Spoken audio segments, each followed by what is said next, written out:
अस्सलाम वालेकुम।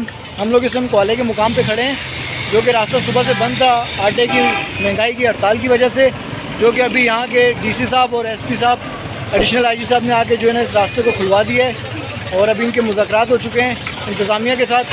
2 दिन का इनको टाइम दिया गया है। परसों सुबह 10 बजे जो है ना ये दोबारा इसके ऊपर जो है ना अगर अमल दरामद ना किया गया, आटे के रेट को कम ना किया गया तो यहाँ पर दोबारा एहतजाज होगा। वो से खड़े हैं तकरीबन ये 3-4 घंटे हो गए यहाँ पे खड़े हुए। किस वजह से? आटे की वजह से। आटा तकरीबन फी थैली के साथ 600 रुपया बढ़ाया है इन्होंने जी। हर गरीब आदमी ये अफोर्ड नहीं कर सकता। कहते हैं जब तक ये आटा सस्ता पुराने रेट पर नहीं आएगा अब तक ये रोड कभी नहीं बहाल होगी। तो आपको लगता है कि आपको यहाँ खड़े रखने से आटा मतलब सस्ता हो जाएगा? ये तो लगता नहीं है। बड़े लोग हैं वो तो जो करते हैं, बस अभी तक ये रोड नहीं बहाल हो सकती है।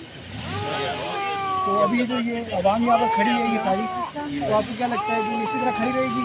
हाँ, ये तो तकरीबन जब तक ये रोड नहीं खुलेगी यहाँ पे खड़ी रहेगी। कल शाम तक ना मैं टाइम देना, कल शामी तक ना पूरा मुने कोई एहतजाज नहीं। परसों सुबह 9 बजे 10 बजे इन्होंने जवाब आना या नहीं आना। अगर आना तो वेलकम, नहीं आना तो फिर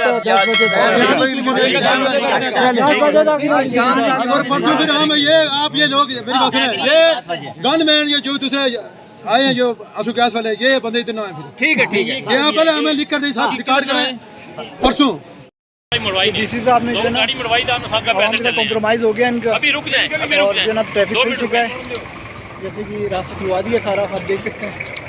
अब ट्रैफिक जो है दमा है सारी।